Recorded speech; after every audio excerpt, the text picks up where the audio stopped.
Welcome back, everyone. We have one of my favorite bass players on today. We got Mike Leon from Soulfly. How are you doing today?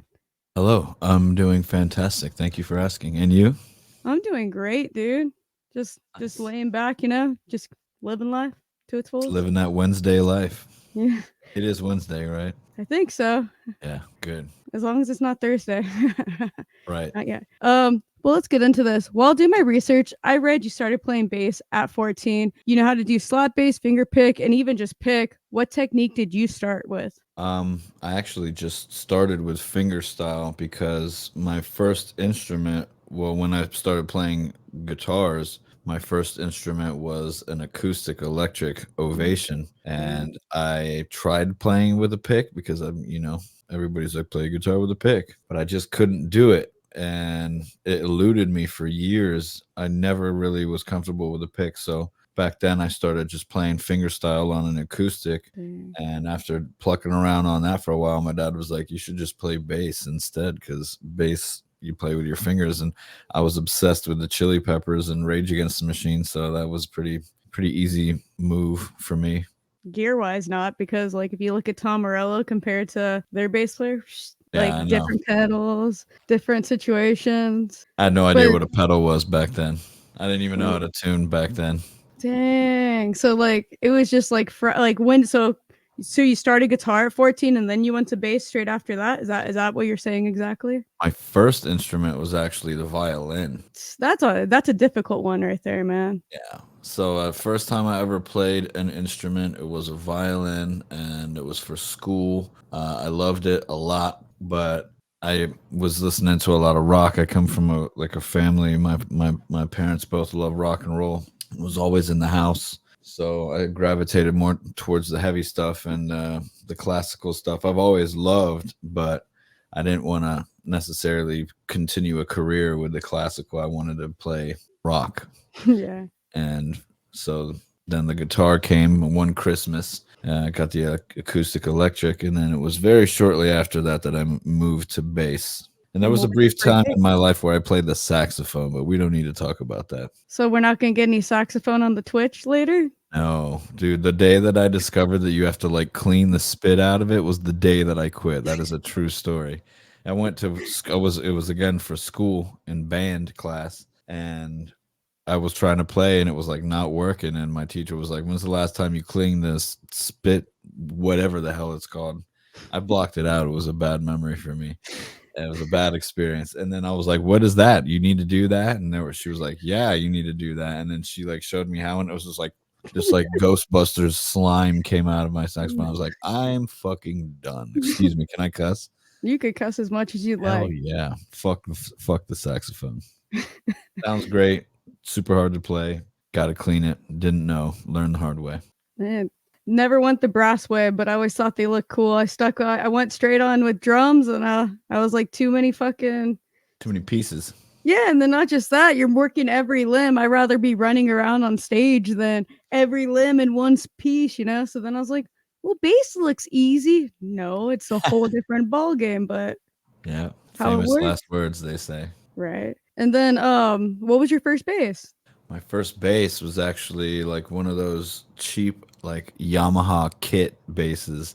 The ones that you go, it was back in the day, there was a store in Tampa here called Mars Music. I don't know if you ever had on Mars Music, but it was like the guitar store down the street. And I guess the Guitar Center ended up replacing it, but I went there and it was a Yamaha, and it came in like a box with the bass and a cable and a little tiny little like 5-watt amp. And I brought it back to this exact house. Dang. This is like my family's house that I've had built. It was built in the 60s. I've been here forever. And first time I ever played bass was in this house.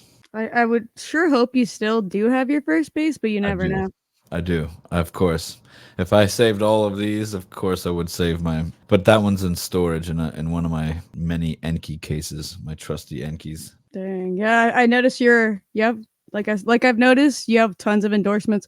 With that, like how did you come about wanting to work with those companies? With Enki specifically, Well, you all of them because you have a decent amount of endorsements. yeah, I've been working. I've been doing this for a long time, and I've been touring very heavily. I started touring very heavily back in probably 2011 or 12 when I joined up with Havoc. Mhm. 2013 and 14 was probably the craziest, most busy year of my life, and I achieved. I obtained a lot of endorsements then, just because we were on the road so much, and we were playing really nice shows back then. But then when I joined up with Soulfly, I pretty much sought out every bit of gear that I didn't have some sort of a connection with or a deal with, and I tried my best to get that coordinated. And now, in my 17 years of doing this, I've got pretty much all the bases covered, for lack of a better word, I guess. Yeah.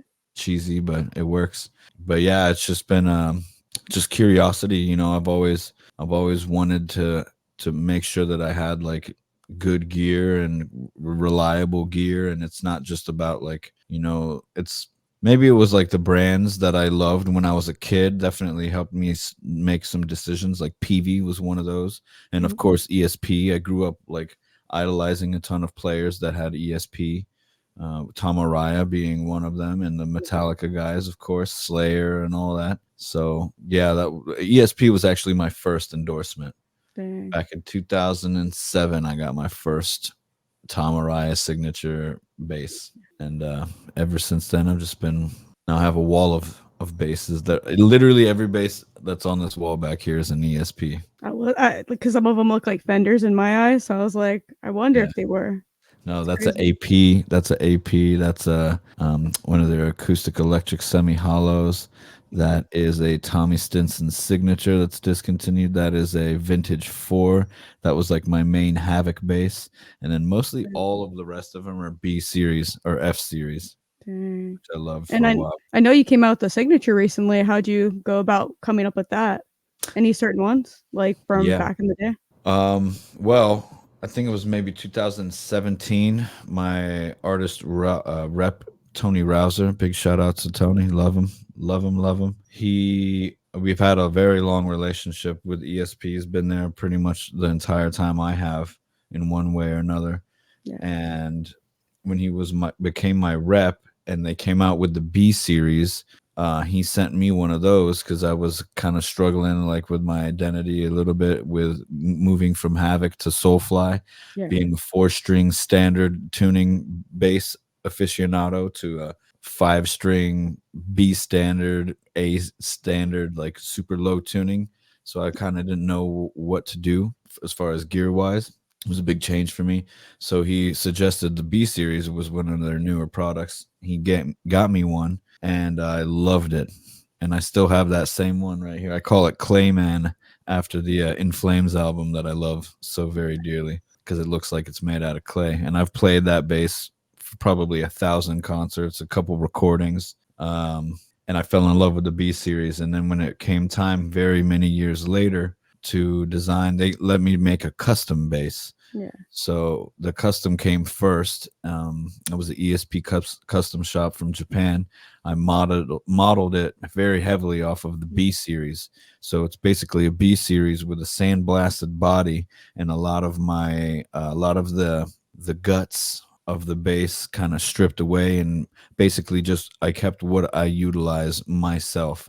Got rid of the passive active switch because I'm active all the time. Yeah. I got rid of the couple of the potentiometers that had like a little bit more mid-range adjustment. A pickup selector I got rid of.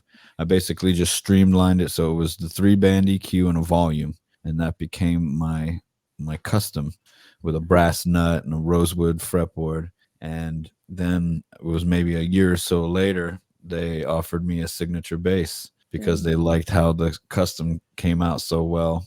And we just released that this last at NAM, actually was the world premiere for that, and I love it very dearly, the MLB4. So go Dang. check it out if you haven't already. That's crazy. That's pretty cool, like, you got to do that and all that shit, like, because Soulfly's a big band, but you wouldn't expect, like, to have your own bass, you know? That's I crazy. never in a million years. It was a childhood dream come true. And it's cool because Max also has been with ESP for a long time, and he's got several signatures out. So I think that kind of helped make the decision. But I've been very like hands on with the basses there.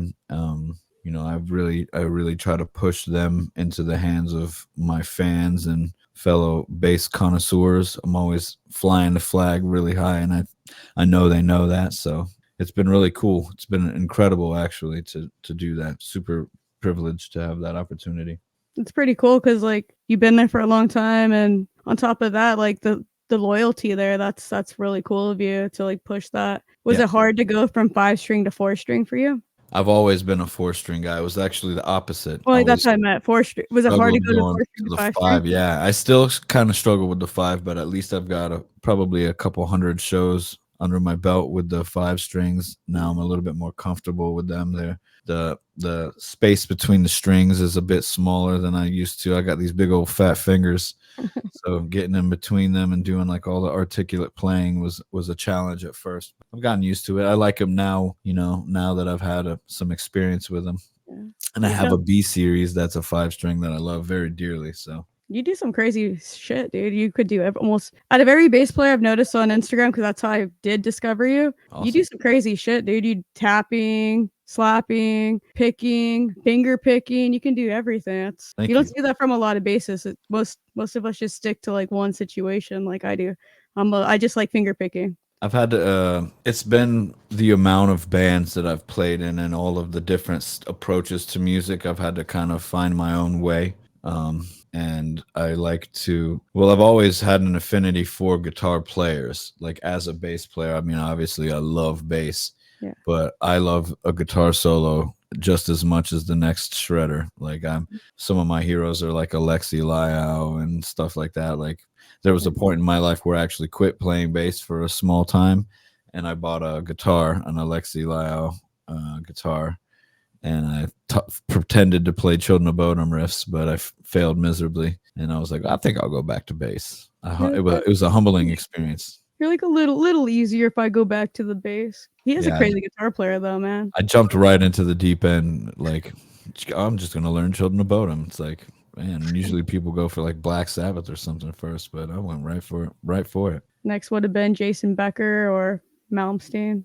Right. Crazy. I love all those guys. I love all those guys, and I've always wanted to, you know, play fast and intricate like those dudes. So all those different techniques kind of just came over time, just Mhm. out of curiosity. Pick up a bass and see what it's about. And Yeah. the tapping stuff, I don't really know where that came from. Just out of necessity and boredom, I think. A lot of experimenting.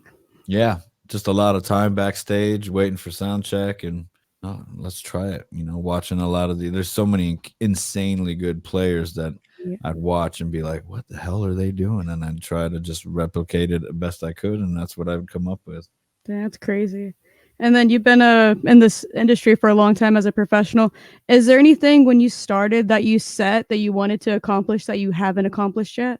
Well, I've traveled a lot. The signature bass was a big milestone for me that I was almost like an unattainable goal. But now that that's a thing, and all of the collaborations I've done with different artists, meeting a lot of my heroes and getting to work with a lot of my heroes and guys that I like looked up to as a kid was very, very cool. The traveling has been cool. There's still a couple places on my list that I want to hit. Like I'd love to go to India. I haven't been there yet. Damn. And anywhere in Africa would be dope. I'd love to see Egypt and like South Africa if I can, Morocco, stuff like that. That'd be cool. But other than that, maybe just like collaborating with more artists, which I think that's really something that's going to be something I focus on here in the future is a little bit more collabs and just kind of playing with whoever wants to play. Is there any Is like the dream next step. collabs you have? Dream collabs? Yeah. That's a good question. I think it would be crazy to do anything at any point ever with Les Claypool for me. That would be Sick. like an unreal thing. Like jamming on some Winona's Big Brown Beaver would be ridiculous for me. I think he'd love that actually. He's insane, man. Yeah, he's one of my biggest influences. He could Yeah. play lead, and I'll just sit back and do some rhythms, just smiling from ear to ear like a goof. You've mentioned some of your influences already. Is there any from this like era that have became influences for you, like that you've met or seeing that come out like band wise? Absolutely. There's so many amazing bass players right now, and I've been fortunate enough to meet quite a few of them and befriend even some. Um, Toby Peterson from Omnific was a he's an absolute shredder.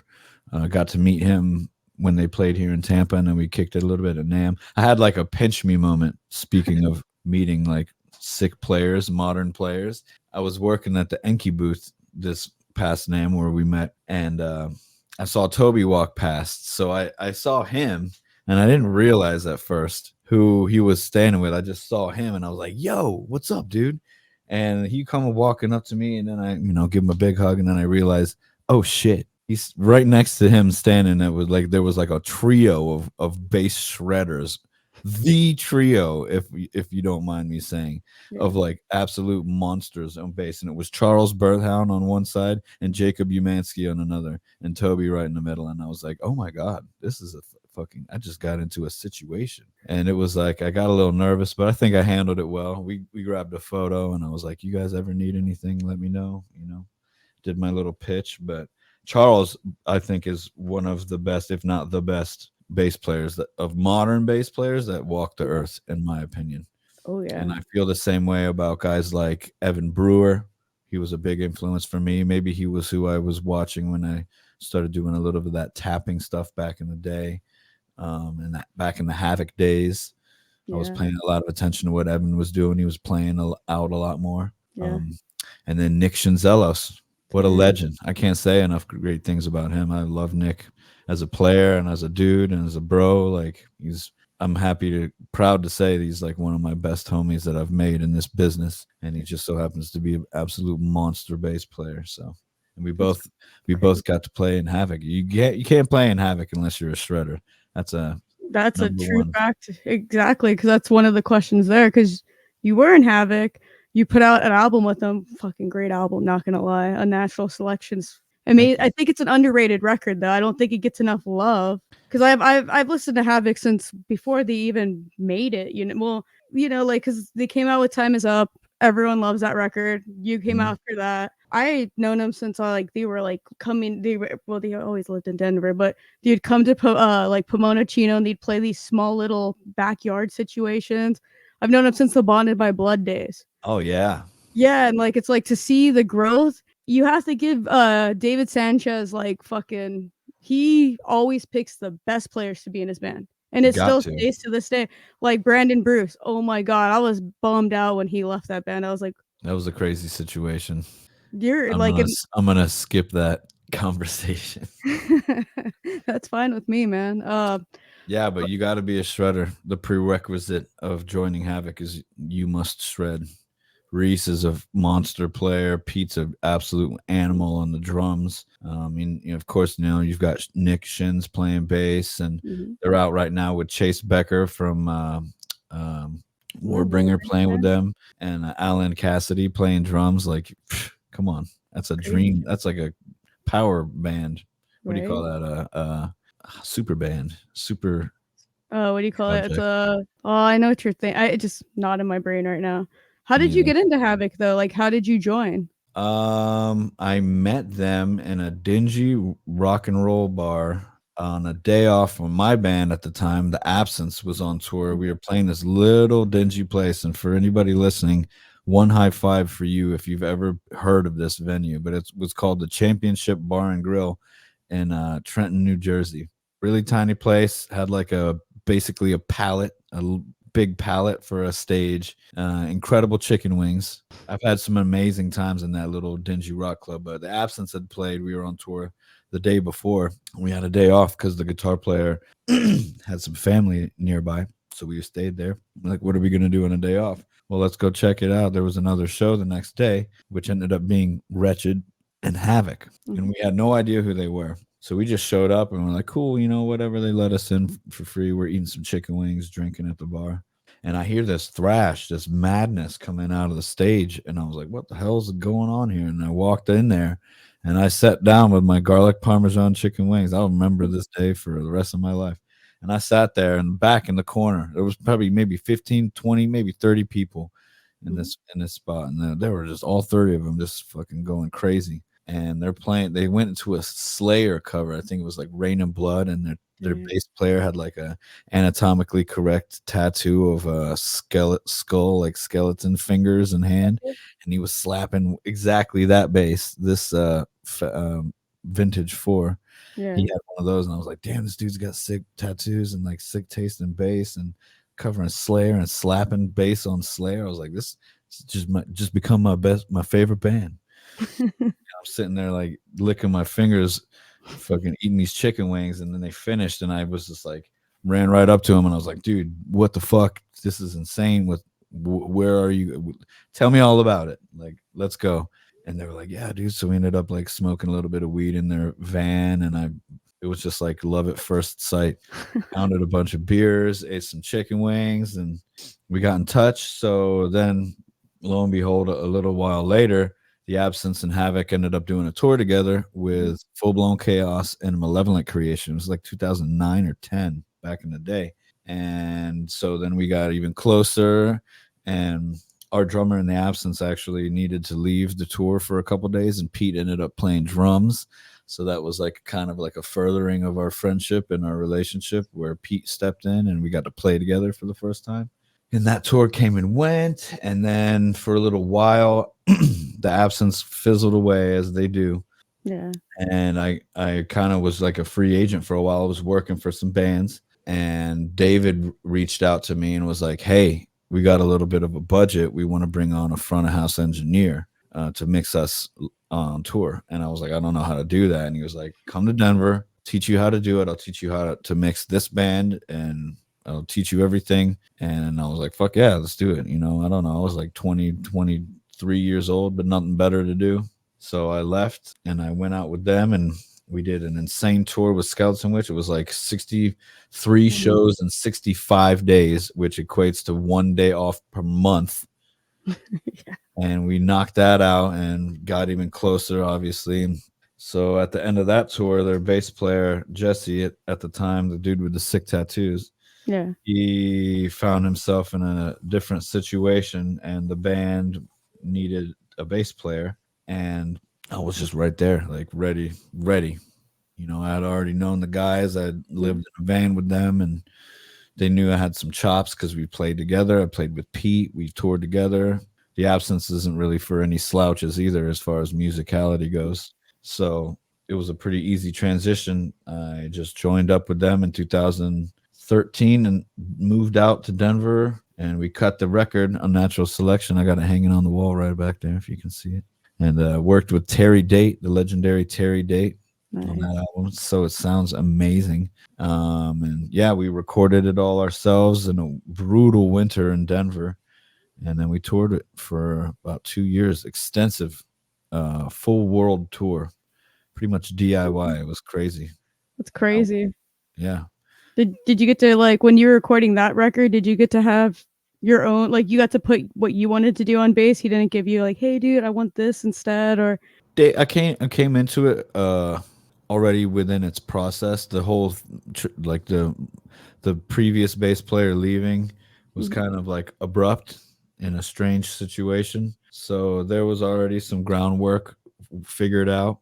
Um, but I did get to step in. Dave had some ideas of what he wanted to achieve, Mhm. and I came in. There was a few songs that didn't have any bass, and I kind of came in to those songs with some ideas, and I applied some of my playing style to that. And there's a couple riffs where I kind of put a little spin on it that ended up making it sound the way it does. Yeah. And it was a pretty brutal process because we recorded it ourselves basically in Mhm. Dave's basement.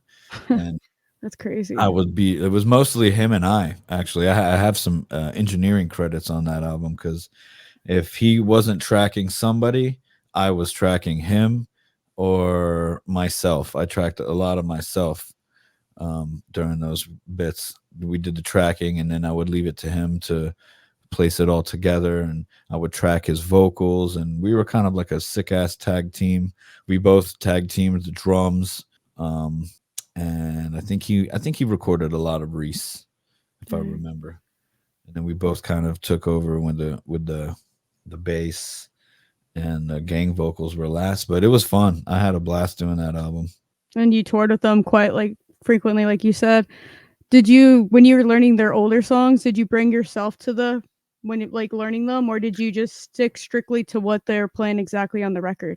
There was a few parts that Jesse was playing that I was like, I can't play that. So I put my own spin on it, and it ended up being fucking sick, I think. And uh, Dave was like, yeah, it works. It lines up properly. So we made that happen. For the song Point of No Return, there's this like pre-chorus thing that Jesse does that I still struggle with. You got to be a shredder to playing Havoc, and I just Yeah. couldn't wrap my head around what he was doing at the time, and I still struggle with it. So I kind of put my own spin on it, and that's how we played it live for all those years. And I got to put my spin on some of the older stuff for sure. Nice. But I loved the Time Is Up album and Burn Oh, even before then. The Point of No Return EP is kind of when I started. When I was mixing Front of House, that was when they released that album. dang, that's Or the crazy. EP. That's crazy. And then with you playing with them live, is there any songs you guys is there any songs you wish they played more with you? Like older ones from their discography? We we covered mostly everything. And if there was ever a time where we were like, dude, we should play this one. Like I think there was only one or two songs we never really played off Time Is Up. I think it was Prepare for Attack, Mm. something that kind of eluded us for a while. And I'm pretty sure we played almost every song off of Unnatural Selection at least one time. There was some that were like not suited for live, but we definitely like tested the waters with all of them. And we did Burn, another song they used to play all the time that kind of phased out in my era, and I don't really think they ever play it anymore, was Morbid Symmetry. That was like Dang. a staple in the set list for a while off Yeah. of Burn. And we kind of just, I don't know, with a new album out and all of the good singles that we had, we kind of like etched that one out.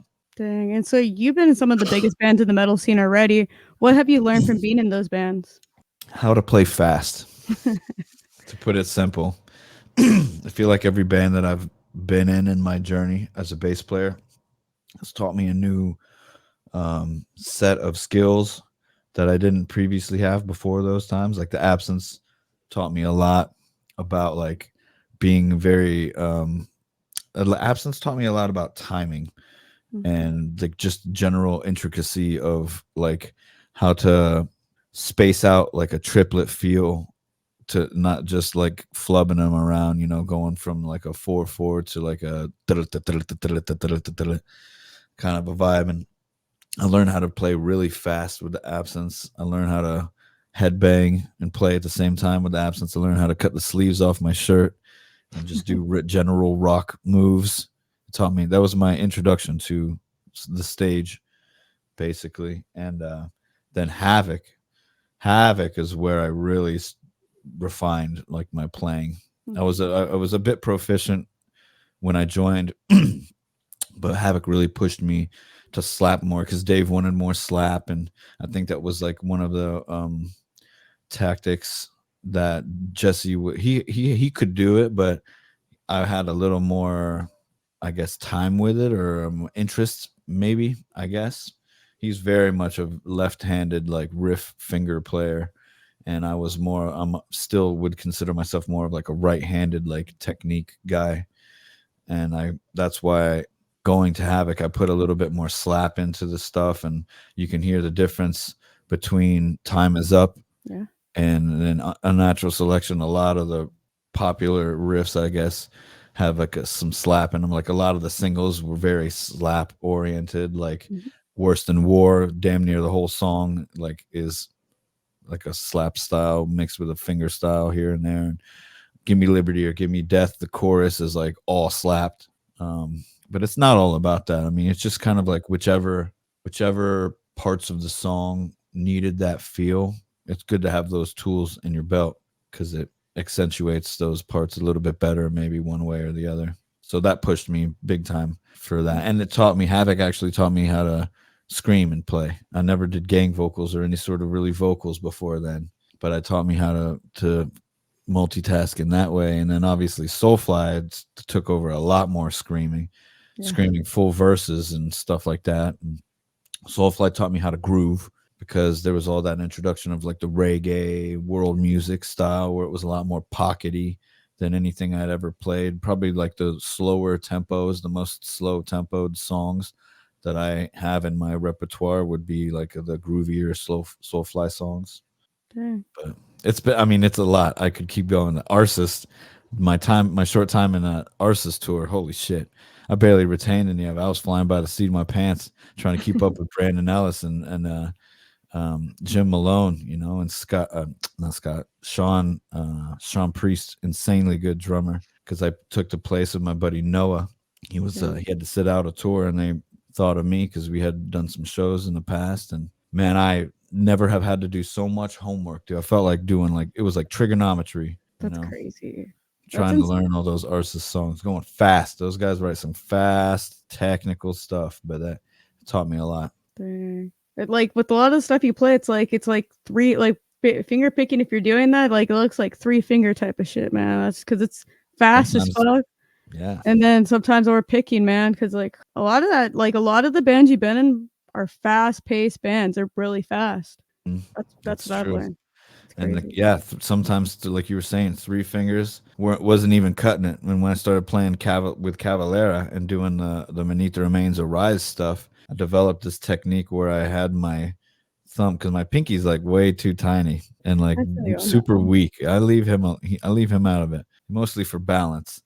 But I was doing this technique where I would do quarter strokes with the thumb, like 1 2 3 4 1 2, like sometimes also just different intervals. Like it's hard to describe it without holding the bass. I'm not the most learned when it comes to the verbiage, the vocabulary, but yeah, that music was so fucking fast because a lot of it was played on a pick. I know, back in the early 80s or later 80s, early 90s, like a lot of pick playing in bass, and it was really fast. But I'm super not great with a pick, so I learned that technique to keep up with Igor and Max. I think that's crazier though to do it. You're doing it the harder way compared to how Paolo Jr. did it. Because like a lot of my followers on my base page are big Sepultura fans, and I'm like, I'm doing it with finger picking. If it's crazier than that, I'm not a picker, so I'm just like, I guess that's that. Yeah.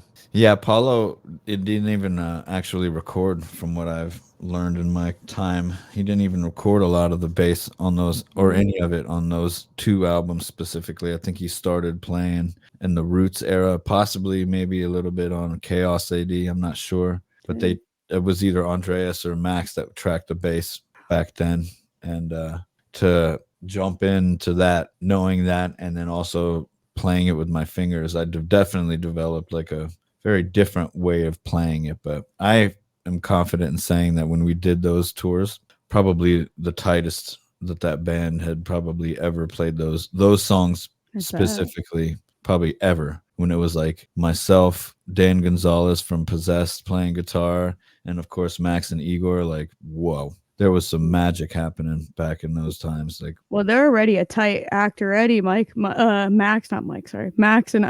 Igor, they're like, they've been playing together their whole lives, you know. So, and to add you're already like a sick bass player, and then add someone else. Yeah, Dan is a master. It's crazy. It's crazy to keep up with all of them. Igor is such a hard hitter and such like a intense player in general. Like keeping up with him as the rhythm section was a challenge. But that's why I had to develop that weird technique, and it worked for me, I think. With them doing those 2 albums, which record would you love for them to go on tour and cover next if they did do something like that? Chaos AD all day. That'd be sick. That'd be cool. And if you guys do Roots also, that'd be sick too. We've done Roots. Oh shit. Yeah. Okay. The whole Cavalera project actually started with Roots. Return to Roots was the first iteration of that project. I remember that now. That slipped my brain, but yeah. It was a long time ago. I believe that started in like 2016. They started doing a Return to Roots because of the 30-year anniversary. Yeah, because it was the 90s, 96. So yeah, 2016, they did the 30-year anniversary, and they started out with that. And Johnny Chow was playing bass at first, and then I think Tony Campos took over when Johnny was busy with Stone Sour. And then when Tony got busy, I got the call. We started doing Beneath the Remains of Rise in 2017, I believe. Our first tour was in Russia. And then we did a whole world tour surrounding that. At one point, we were juggling Cavalera and Soulfly. Dang, the same time, and that was crazy. And then I got to play the Return to Roots tour in South America nice. a couple years ago with Tio Dino Cazares playing guitar. Homie So of that was mine, I dope. know him. He's cool. He's one of the coolest dudes, man. He's Yeah. cool. Tio Dino is one of my best friends, man. One of the best dudes I have met in my life and certainly in my career. He's a big supporter. When I started my base page, he popped in my inbox and he's like, "Dude, I just want to tell you, you're a good bass player. Keep up with what you're doing." He didn't have to do that. He's like one of the nicest men. And It then really is. when I started interviewing, I had a hard time, because like I was newer, and I hit him up. I was like, "Well, we already talked. Would you be down to do an interview?" Nicest guy. He's like, "Yeah. When do you want to do it?" And I'm like, "Oh, Easy. I thought he was gonna be like, no."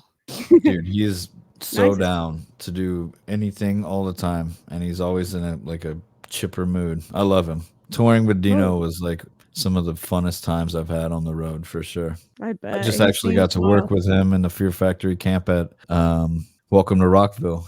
My wife and I stayed for the whole festival. Soulfly played on Thursday. We stayed the whole weekend, and then I helped him out with Fear Factory on Sunday, With and Ricky?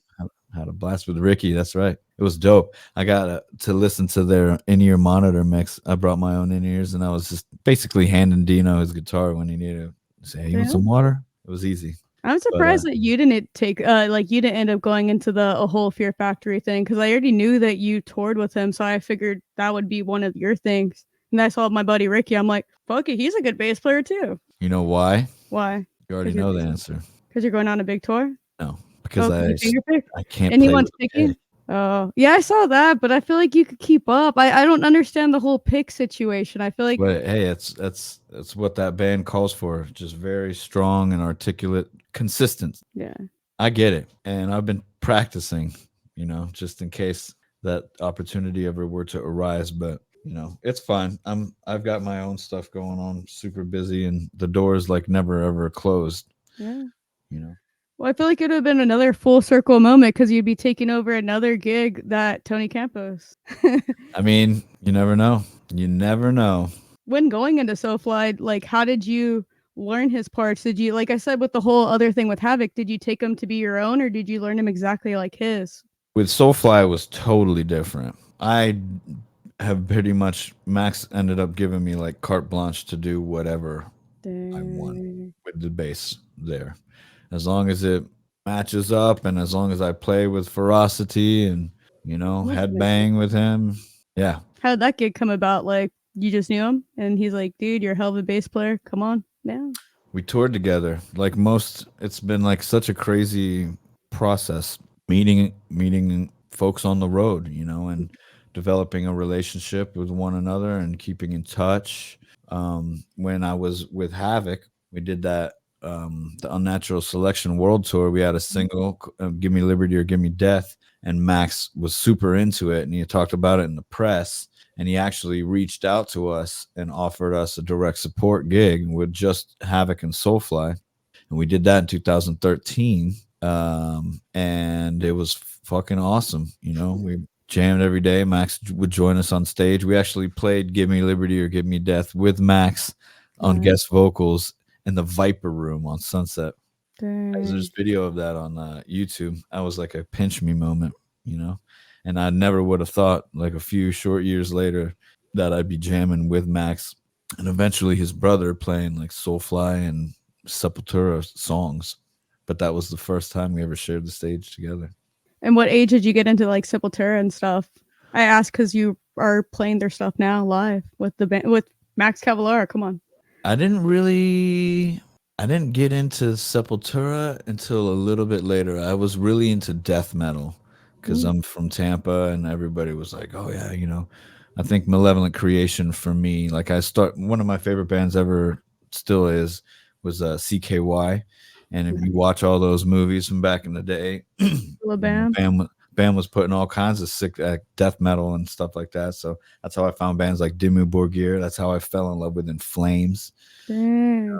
and that's how it started. Malevolent Creation, Obituary. So that's kind of what I was listening to in the beginning. It kind of CKY was my gateway into metal, Dang. and as strange as that sounds, because That's there's like very interesting. I was yeah, not expecting that.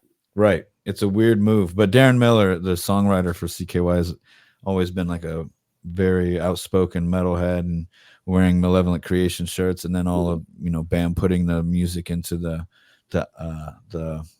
videos was a big thing. And so yeah, I kind of gravitated towards that, and then I found Slayer through Malevolent Creation, and then I found like started going to shows and stuff. And I remember going to an Ozfest, and I skipped school with my buddy Brad, and I stayed over the night at his house, and it was like we were watching, I think we were watching Pantera home videos on VHS cassette tapes. And we finished watching that. I was into all the Jackass stuff, and he was like, "Have you seen Pantera home videos? They basically that was the original." I was like, "Holy shit, they're insane!" And then if he was like, "If you think that is crazy," because that was the same day I met or found out about Pantera was the same day I found out about Sepultura, and my buddy Brad was my gateway into those. And we watched the Pantera home videos, and then after that, he was like, "Dude, check it out," and he busted out Under Siege by Sepultura. They're live. I think it was live in Barcelona in 1991. And that's my introduction to Sepultura. I was like, holy shit. And then the next day we went to Ozfest. And right the next day after that, I went right to my record store and I ordered Arise. Nice. What a great friend to get you into some great bands, especially the Pantera home movies, man. Like those were the best. Yeah. Yngwie Malmsteen, I don't want any fucking donuts. I'll never forget that. I'll never forget that. I'm like, okay. Kirk Weinstein running around looking like the Hulk, and all the firework fights and all the donuts in the front yard with the truck. They were madmen. Just all of it. All of it. They definitely had a tour. Yeah. It was I never really thought of it till you said it, but yeah, CKY really was like very unlikely bridge into the metal world, but that was how it happened for me. I think they'd appreciate that because a lot of people don't consider them a gateway band, but I always thought they were cool. It bums me out that he's not in the band anymore. Now he has his own band. That bums me out because he was CKY. Correct. In my eyes. The whole thing that's going on between them is really sad to me as a fan, like a lifer fan. I went to just recently to see them on their tour here in Orlando, and it wasn't the same. I've been to probably 30 CKY shows. The first gig I ever had, fun fact, if you want to go off on a little tangent with me, my first gig ever was working a CKY show. And I was like super obsessed with them. I have a lot of family in Philadelphia on my father's side, and we were visiting them one winter. And I was at a place that it was Franklin Mills Mall. If anybody listening knows that area, Franklin Mills Mall had a Sam Ash music store right next to a skate park. And my parents dropped me off there one day, and I was just like, they were like, go. And I was like 15, I was like, oh, easy. Gave me like $20. And I was done, like skateboarding and playing bass all day. And I met a friend of mine who ended up becoming I consider him like a sensei.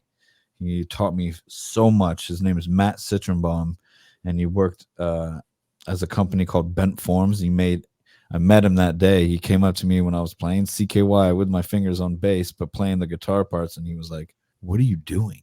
And we had like a moment, and he just sat down and we started talking and chopping it up. And then my folks came to pick me up, and he was like, your son's a hell of a bass player. Like, if you guys have nothing to do, he made jewelry for CKY. He was their jeweler, and he made all of their necklaces. If you ever see that MTV Cribs episode where Bam Margera shows off the Hardgram hood ornament on his Mercedes Benz, my buddy Matt made that. Dang, that's crazy. So I met that dude. We went back to his lair. It was like a fucking bass museum. He put my collection to shame. The guy had like 40 basses on the walls. I love that place, and all kinds of Bam stuff, skateboards, CKY memorabilia. He went to high school with Chad Ginsburg, so that's how he knew him. And so we became friends, and then I would spend my time in the winter. I would drive up there to visit my family, and ended up staying with him.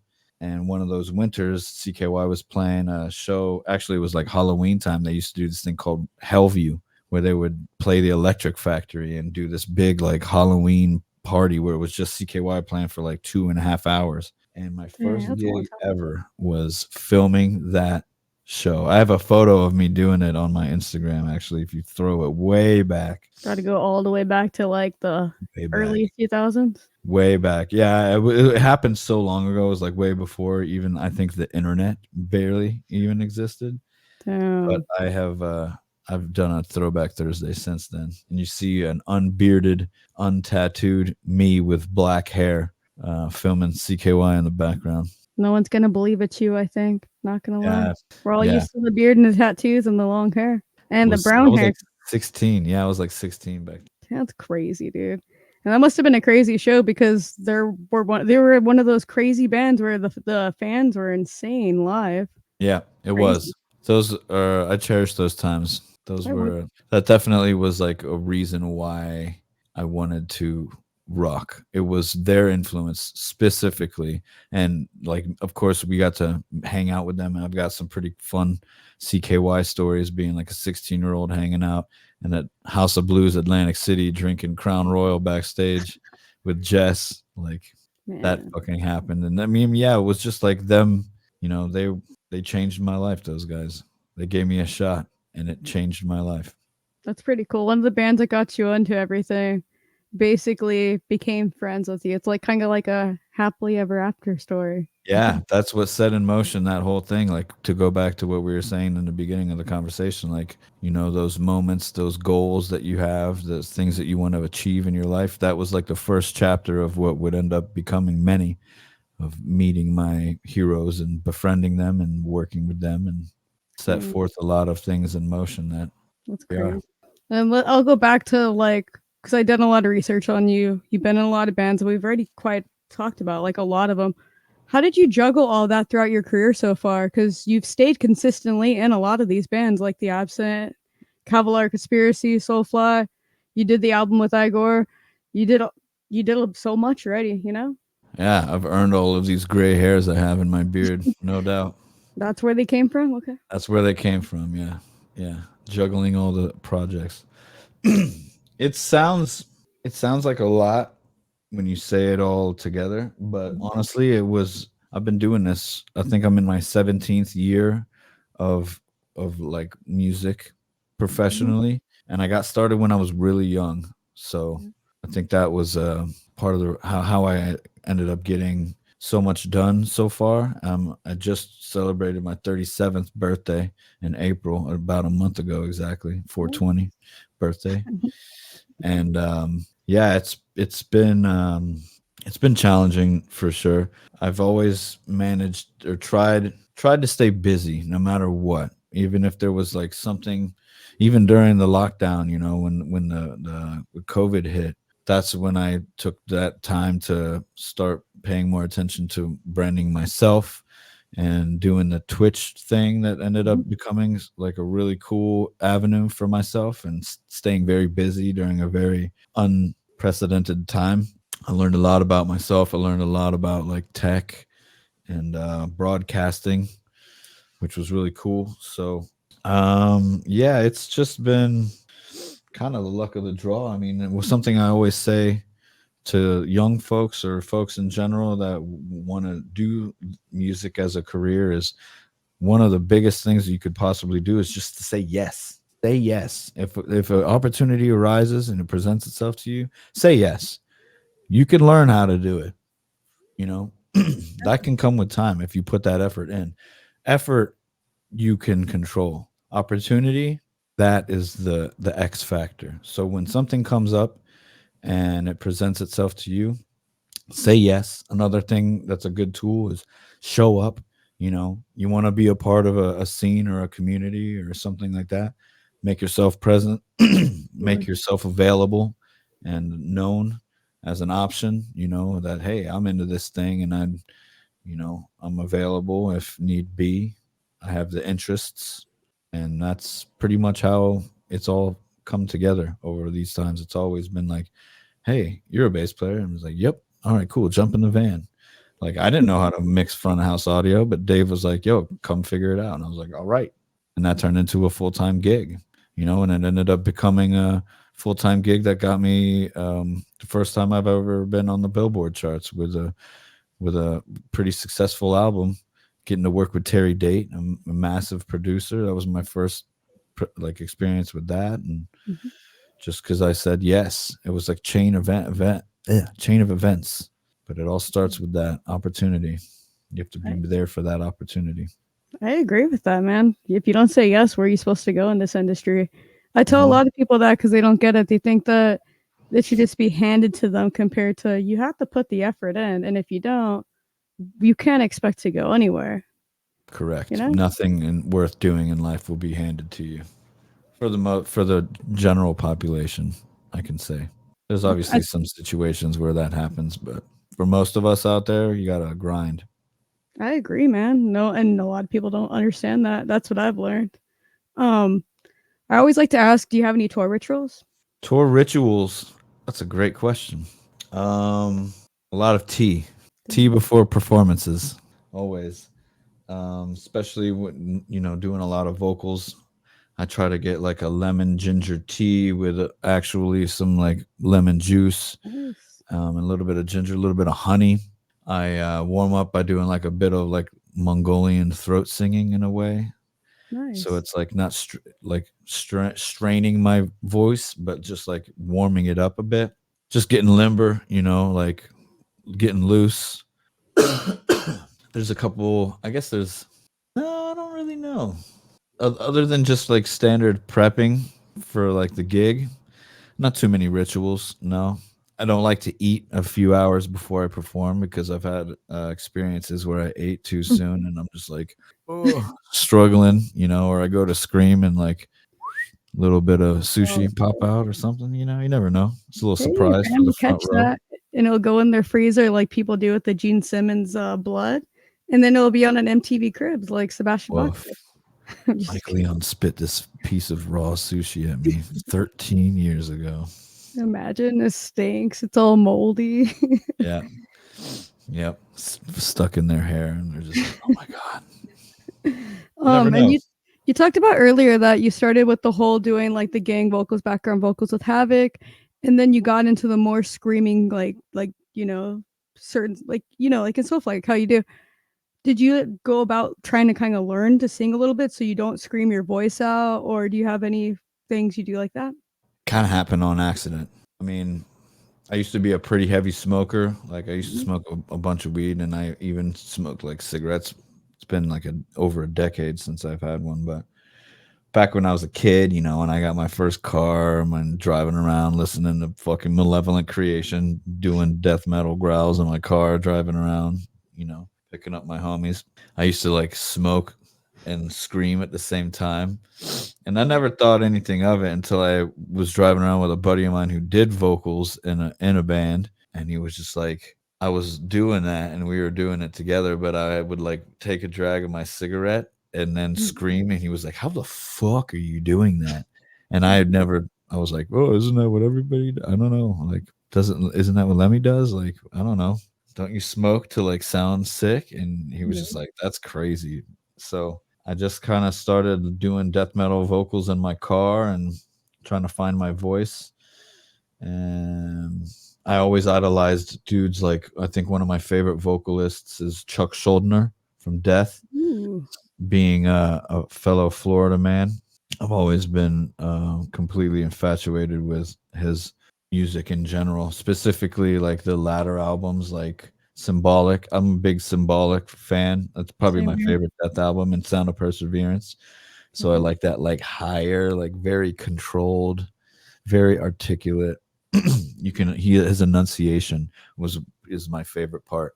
How he's screaming crazy banshee vocals, but you can hear what words he's saying. That to me is like why he stands above several others.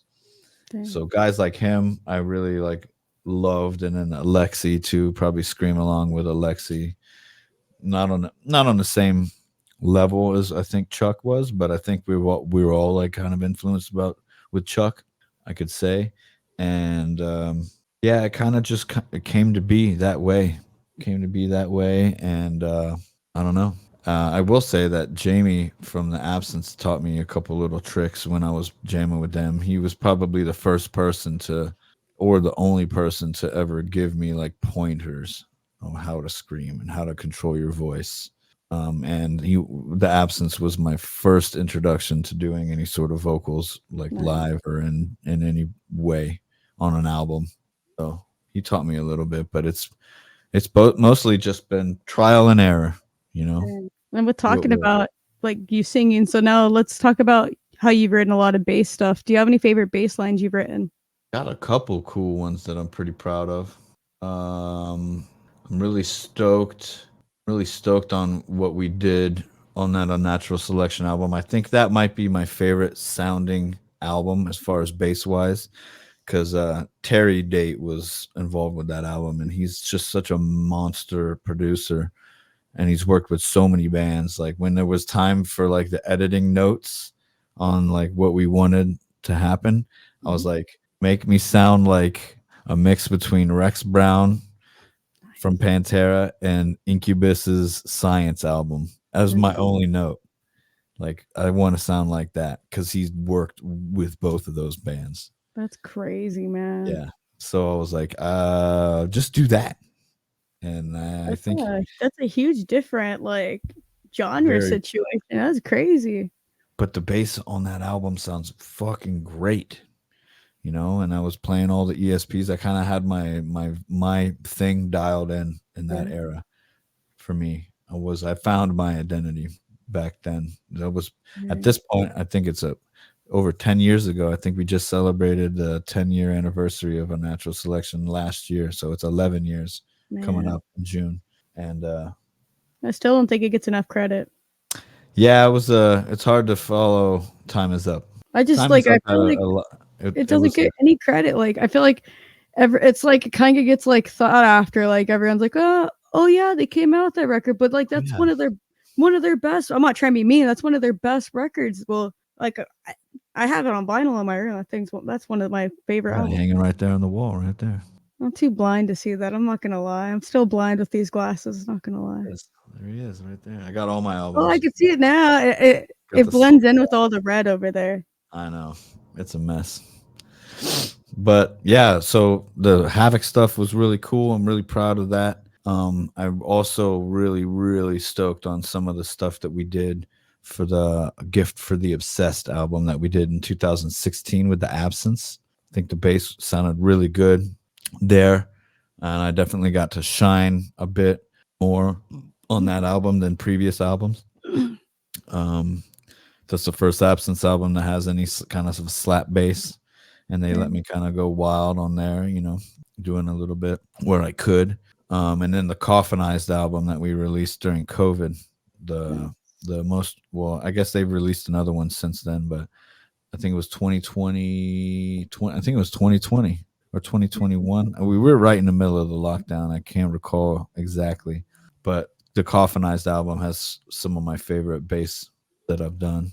And then there's a couple killer tracks, you know, that I'm super proud of on the Soulfly's Ritual album. Like Dead Behind the Eyes is one of my favorites. The Summoning, Max kind of let me do my thing on that one too.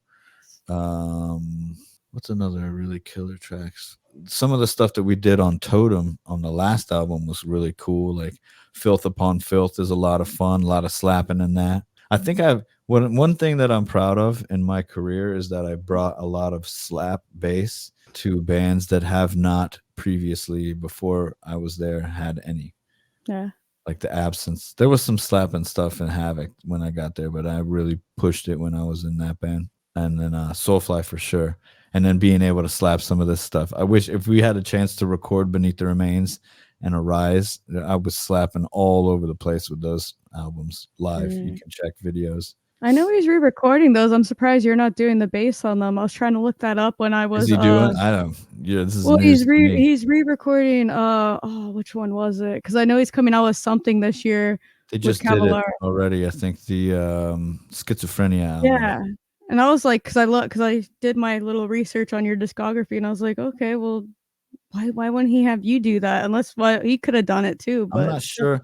I think he's doing those 3 albums because they were like really early recordings, and like from what I've heard him say in interviews and just conversations over the years, those albums were like, you know, they were young. They were very young when they put those albums out, and the studios that they were in Brazil weren't really showcasing the music as much as they should have or could have or they wanted it.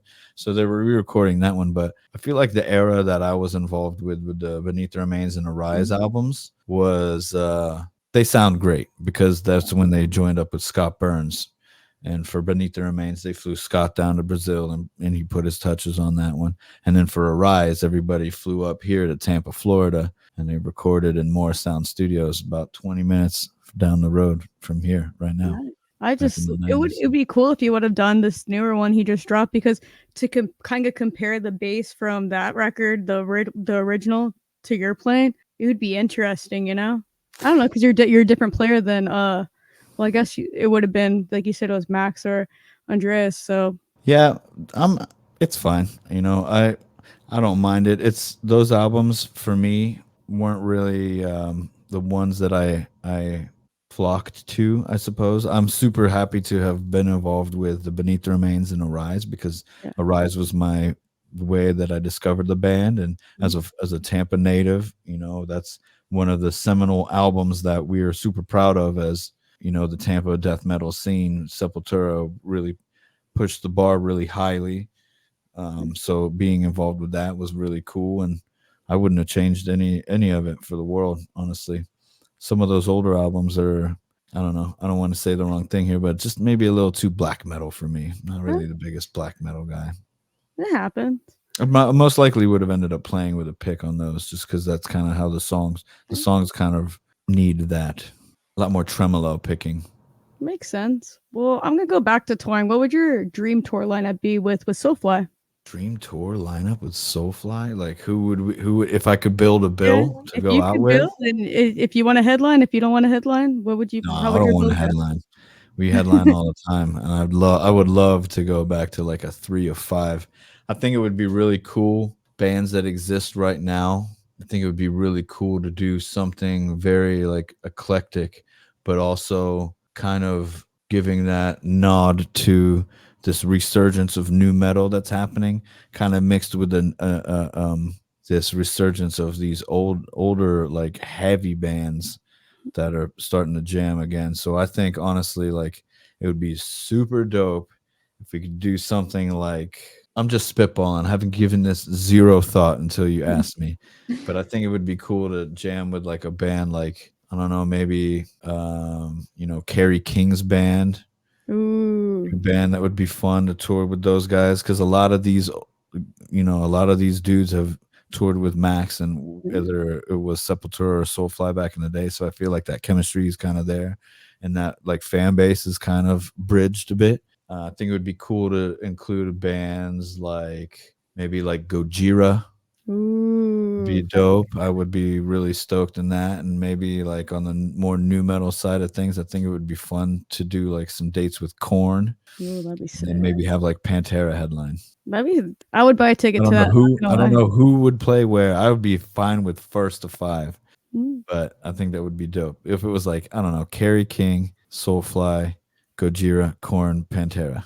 There, That'd actually make a that lot makes of a little sense with sense to me. that route. That would make sense with that way. There's not I don't think any other way would make sense, though, I don't think so either, but because it every would be will fucking Pantera would dope. be like, "What? We're opening?" That No, would no, be, no, like, weird, you no, know? no, no, no. Can't have that. I'm just kidding. That would be a ridiculous bill. I think it would. It's too hard to say like a bill like that. I think it would be fun. Here's a better answer. Here's a better answer. I would love to be a part of this new iteration of Mayhem Fest. I would love to do a Mayhem Ooh, Fest. That would be something that I would be able to chalk off my list of things that I'd like to achieve. I never got to play one. I've got to attend quite a few, yeah. but playing a Mayhem Fest, we could get all those bands together for a Mayhem Fest and then some, like In Flames. Like, let's get them on the bill. Maybe, That'd Mastodon. be sick, Let's man. go. I hope they actually do it because I heard they're in talks of making one again, so that'd be sick. We need something because, like, okay, you have Rockville, well, that's not over here. Okay, well, you have Aftershock, that's way well, because I live in California, so Mhm. but that's way too high up. I'm not going to Sacramento. Yeah, it's like a whole different world away. I miss where it's like at Glen Helen, you're hot all day, you have to bring sunscreen, but you still get sunburned. I That's miss right. those days. $15 beers, part of the experience. Nowadays, it's like $40 beers. Woo. Maybe we It can gets skip the expensive, 40. man. Yeah, I know. And then Rock talking and about roll. touring, what does your day-to-day look like when you do go on tour? I do tour. Try to wake up, have like a moment, to reflect. I love looking out the window on the bus. Like that's how I kickstart my brain really in the morning is like a nice quiet morning if I can pull it off, like maybe while we're still driving. Wake up and look out the window, catch some scenery, get the brain juices flowing a bit, and make a coffee. Get to the venue, kind of scope out the scene, load in. Lately, I've been enjoying like teching for myself just because I'm very hands on with my gear, and I come, talking about all these bands that I've come from. I come from that world. Like I like to be very hands on with my gear because I'm pretty specific with how I like my things. So I love to do it also kind of because it gives you something to do during the day. So we do that, jam a little bit, maybe catch a bite to eat. You never know, maybe there's some friends in town. One of my favorite things about touring is like always just being able to meet your friends that you wouldn't normally see on a day to day, catching up, going out, grabbing a bite, maybe just catching a vibe somewhere and catching up with family if they come out, stuff like that, make new friends. And then you come back and doors open and maybe you catch a little bit of the opening bands. And then I make myself a little like a pre-show coffee or mostly my tea. Get the tea, maybe take like 30 minutes to an hour to myself to kind of prepare, change into the stage clothes, do the neck exercises to get loose and go rock on stage. And I'm pretty boring, I think. It's not bad stuff. It seems like most day to day. I mean, I was interviewing the dude from Sum 41 the other day, and he's like, "Yeah, we have like 6 hours to kill, so we do nothing." And I'm just like, "Okay." I should definitely say that I play a lot of games. Like I'm a pretty big gamer. So Nintendo Switch is fired up. Essential. My wife has one as well, so I'll hook up the hotspot and we'll play like some Mario Kart with some Mm, friends maybe. Or I tried to bring my stream on tour a couple times. It's pretty difficult with the spotty Wi-Fi, but sometimes I'll just go live on my phone and give them a tour of the dressing room and the venue and say nice. what's up to Ken Dog and let everybody say like, hey, this is what a tour bus looks like. Mm, The fans that don't get to see that stuff, they love that, and I true. think it's really cool because stuff that we maybe take for granted, they don't get to see very often. So that's cool. I agree. And do you have any rider requests, or do you have any crazy eating habits on tour? I mean, I have crazy eating habits off tour. I love food. That's another one of my favorite parts about touring is just sampling all of like whatever local cuisines that we have available. I love to eat. Maybe in twilight years of my life, I'll be like a food critic. Always thought about that as like a backup plan. But Hey, yeah, Mike, I like to eat. instead of Mike Leon shreds, Mike Leon eats. I'm into it. Let's go. I'll have somebody whip up a logo so fast. I bet you would sell too. Yeah, yeah. Make your own I like cookbook. I love to eat. Actually, one of my favorite people to watch on Instagram is Matt Heafy. I love watching him because that boy eats, bro. That's another cool thing I'd like to do. I'd like to go out to eat with Matt Heafy. He Yeah. lives in Orlando, and maybe one of these days we'll link up for like, dude. I watch his posts, and I'm just like, damn, son, let me get a bite. I bet you he'd be down. I wouldn't be surprised if he's like a huge fan of Soulfly and like some of the stuff you've done. We've connected. We've connected through Twitch. Actually, he's actually like Another the Twitch guy. boss over there when it comes to musicians on Twitch, and we've linked up and done a few little collabs in the past when it comes to streaming stuff. Played some Call of Duty tournaments during COVID, and Dang. it was I pretty thought cool. it'd be you or Daniel DK because back when I used to watch Twitch, it was always you two. It one stream would end, and I'd go to the next stream. I'm like, okay. Yeah, we were back in the den. Me and Danny were. He actually came over here and stood in this very room, and we did a collab stream. Played a bunch of Sepultura and Metallica. I bet you that got Gojira. a lot of people in the room. That was fun. That was a really fun day. I'd love to do that again eventually. I got a lot of love for DK. We met just before the lockdown, and he actually came out to a show in Toronto and helped us with some tech. Nice. Tech Max for one night, and we became pretty fucking close immediately. And then through COVID, we got even closer. And yeah, I would consider DK a very dear friend of mine. That's how I saw you guys together that drunk night. I decided to tell you how cool you were. Oh shit! Yeah, you were Yeah, at the House of Blues. It was oh you yeah. and Tony was there too, because I know Tony from MI. We went to MI together. Oh what? That's a small Yeah, world. I love Tony, man. he's a sweetie pie. I don't really talk to him nowadays because we're not in college anymore, but we know who each other are. We just don't talk. It's okay. He's He'll busy. be That is a Yeah, busy man. That is a busy, he busy stays man. consistent, man. He's one of those people be like, "Yeah, you should hook me up with the contact for ESP." I'm like, "You go do your own work." He has enough people to endorse. He Do doesn't your need own any work. people. Good for Yeah, you. so Tell him. okay, so when I interviewed the dude from, Sum 41, I posted about it. Some dude, "You should give me the contact information so I can interview him." I was like, "Why Didn't work don't like you that. write him yourself like I did and ask him if he's willing to?" "So you're not going to? I'll give you my contacts." I was like, "I have my own Yeah. contacts. I don't need your help." Good for you. Stick to your guns. Well, yeah, this industry, yeah, a little help is nice, but you can't just rely on it. Doesn't No, work like that. no, it Or that's doesn't. how I've been. I've had to work my way up to the where I'm at, and it wasn't easy, Right. but You're not here to give out piggyback rides. right? And so if you can assemble a supergroup band, that's what I think the word we were looking for earlier. What members would you form with? Supergroup band that I'd be playing in, or You form it. It's that all I you. want You get to guys pick. that I want to shred with. Fuck yeah. I've already um Already done it? fantasized about this. Oh, It's like I don't really want to jam with like any of the old cats anymore. I feel like I've done that enough.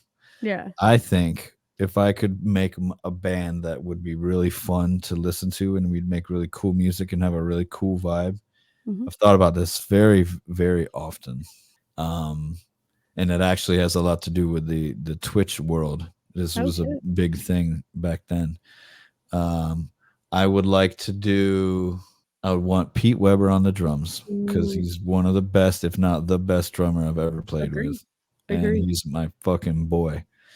Then I would love to have Scott Carstairs playing guitar from Yeah. Fallujah because he's a fucking freakishly good guitar player. I love his style, his knowledge, and his vibe. Like he's got like this cool, like monk-esque sensei, like death metal monk vibe.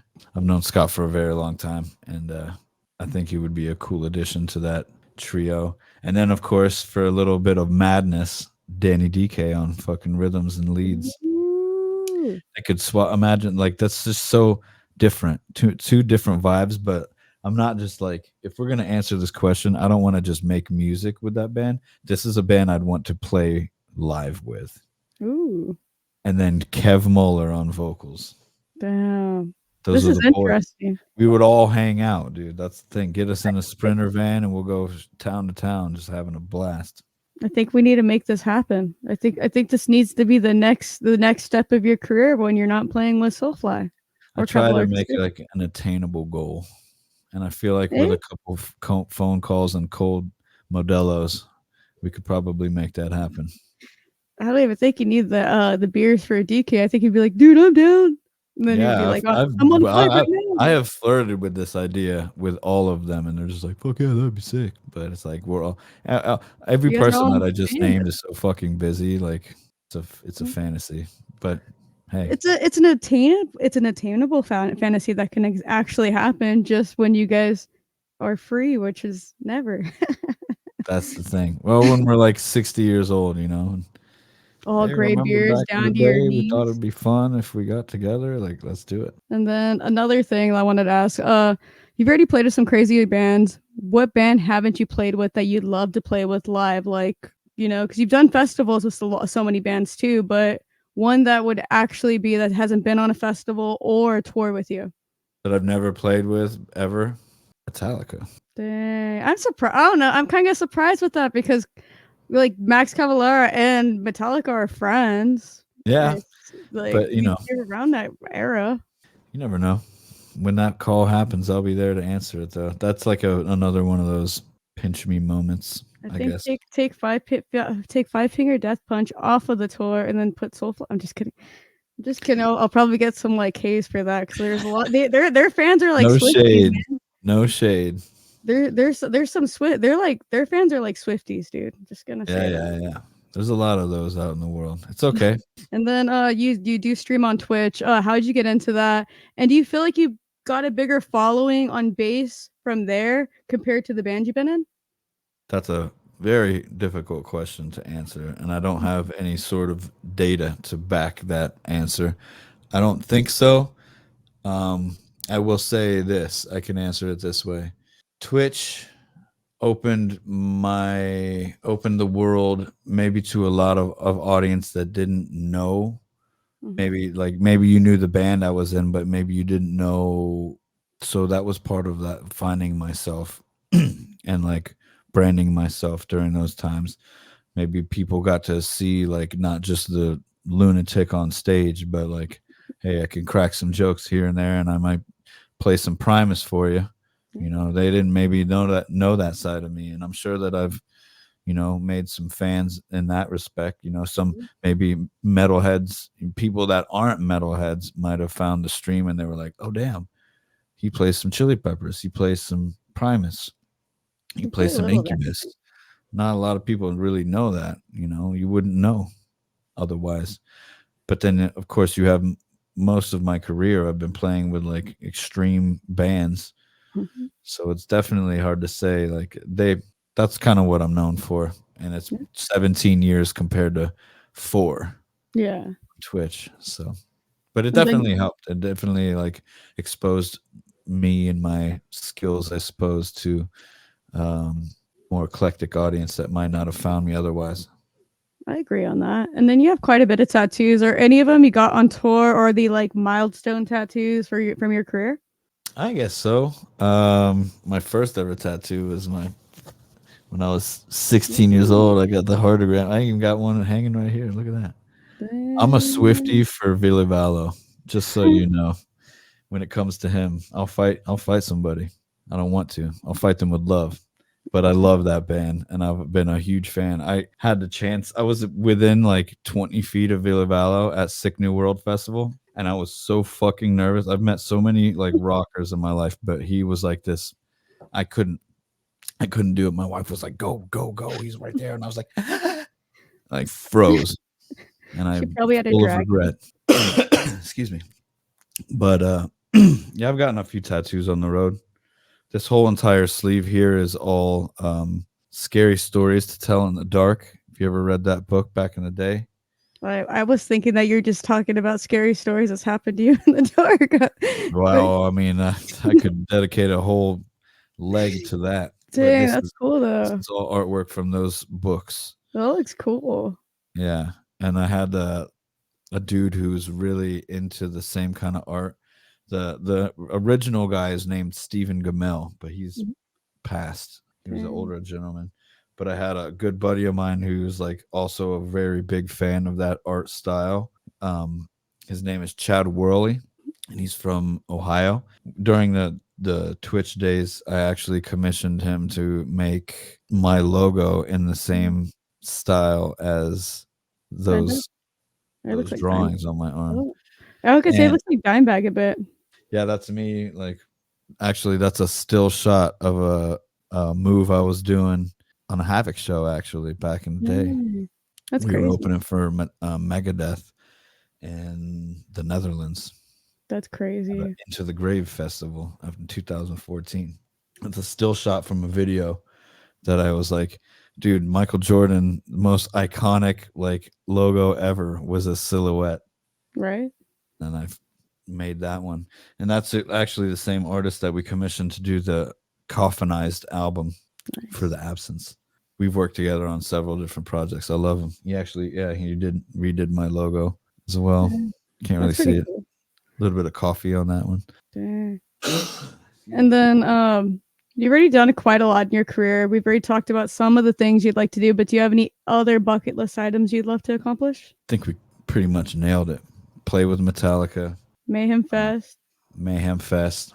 Yeah. Oh, You can't forget you wanna go to Africa, you've been to Russia, I was gonna say that, but India, Egypt and that yeah, side of the world. India, yeah. Okay. And Uh, it'd be cool to get a platinum album. ooh, then you can hang it up and show it on your Twitch. Yeah, I would love to have a certified album. And is there any advice you would give your younger self? Start earlier. That's a good actually a good one. Start earlier because it's never too early. True. I started pretty early, but there's a lot of things in my life that I wish that I would have started earlier as well, like like human things, Mhm. like being more responsible with my health and finance. I wish I would have started that a little bit earlier. Um, but yeah, think things through. That's good. That's some great advice. And then for anyone that wants to check out your catalog, what top 5 songs would you suggest them to listen to? Dang, I could almost pick one from every band. Well, I guess we'd have to start at the beginning Mhm. with The Absence. I would say a song called Choirs of Sickness from our 2020 release, Coffinized, would be one of them. For Havoc, I would say Worse Than War or Gimme Liberty or Gimme Death, two of my favorites. Let's see, what would be another good one? Thought and Memory from A Gift for the Obsessed with The Absence is another really good one. I'm trying to go chronologically. Soulfly, song I'm really proud of, either The Summoning or Dead Behind the Eyes. We had Randy Blythe doing guest vocals on that one. And that was a really cool song. A lot of cool bass stuff going on in there. And then I guess for the fifth one would be the track I did with Igor, Paranoid Bulldozer Italiano from Yeah, the that's a good one. Spirituality and Distortion album. That's a Another good one. COVID And album. you did a lot of COVID albums, I can tell, man. I did a lot of Yeah. stuff during COVID. I actually, I this is a controversial statement, but I had a fucking blast during COVID. I A lot of stayed people were busy. mad about it. You actually, because that's how I discovered you. That was during that time. You're the only person and Daniel DK endlessly doing shit and staying consistently out there, while the other people are crying about how it disappeared the music industry. You It didn't just disappear. changed. It just Yeah, changed. You gotta roll with the punches, you know? well, Evolve yeah, or die. right. And then, where can everyone keep up with you and buy any of your releases? Well, I think all of my handles on all platforms are it's Mike Leon Shreds. Mhm. You can find me on Instagram, Twitter, X, TikTok, Facebook. You can go to MikeLeonShreds.com for got some merch up there. Got like I try to keep my tour dates up there. Any of my releases, you can find hyperlinks through there. You can search for any of those bands I've mentioned on Spotify or Apple Music or Amazon Music or any. They're pretty much all over the place. And Mhm. YouTube, Mike Leon Shreds. You find a ton videos of live shreds. Nice. Well, I'd like to thank you for being on my show. I appreciate all the time you gave me. Yeah, my pleasure. It's a easy chat. Yeah. Well, I'm gonna end the show. See you guys next interview.